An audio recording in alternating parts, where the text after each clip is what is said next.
Wenn wir die Nähstube Bangladesch ersetzen wollen, Europa, du musst 3 Sachen haben. Die 3 M's. Du brauchst die Maschinen, die wir nicht haben. Du brauchst das Material, was wir nicht haben. Du brauchst den Mensch, den wir auch nicht haben. Es ist ja noch viel schlimmer. Wir vermüllen mittlerweile die Wüsten mit Ware, die noch nie ein Konsumenten gesehen hat. Da unterstützt du ja quasi nochmal die 3 M's und vor allen Dingen gerade den Mensch, dass wir die Experten gar nicht hier vor Ort hätten oder halt in Osteuropa zum Beispiel. Das heißt, China, Bangladesch, die haben auch eine Expertenstellung mittlerweile, was die ganze Thema Produktion angeht. Absolut. Guck doch mal an, wie viel Textiltechniker wir in Europa pro Jahr ausbilden. Nehmen wir mal die großen Länder wie Frankreich, Italien, Deutschland, UK, vielleicht noch ein bisschen Osteuropa. Und wir stellen mal gegenüber, wie viele Textiltechniker in China ausgebildet werden. Nehmen wir nur China. Da ist das, was wir hier machen, ein Pups. Steigen die Preise. Natürlich steigen die und sie werden erheblich weiter steigen. Wobei eine Sache ganz dramatisch ist, das ist dieser prosperierende Markt in China. Haben sehr schlau viele Sachen tatsächlich verdeckt subventioniert. Wir haben viel davon profitiert. Und Maurizio, ich kann dir Preisliste, könnte ich dir zeigen, von Firmen die letzten 5, 6 Jahre 0 Erhöhung.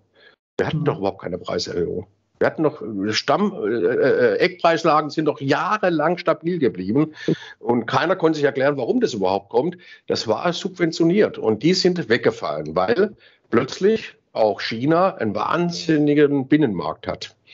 Und gestern noch von einem Mitgliedsfirma, der hat die Tränen in den Augen gehabt. China hat fast 80% der Baumwollproduktion in Indien aufgekauft.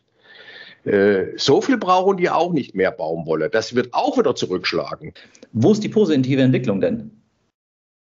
Wo ist diese positive Entwicklung, die wir jetzt hier mitnehmen können, dass Preise steigen, dass die Beschaffung sich vielleicht neu aufstellen wird, dass wir uns mehr synchronisieren müssen mit Beschaffungspartnern? Wo seht ihr denn eine positive Entwicklung? Digitalisierung unserer Prozesse wird Kosten sparen, wird auch Lead-Time sparen. Lead-Time ist ja ein ganz zentraler Punkt in unserer Branche.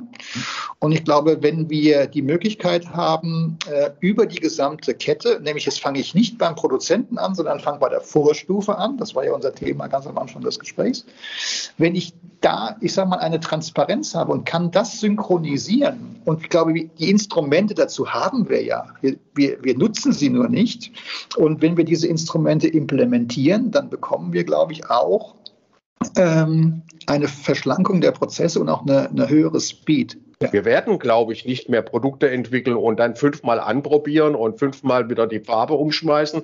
Es wird Farbe digitalisiert, es werden Stoffparameter digitalisiert, es wird digitalisierte Plattformen geben.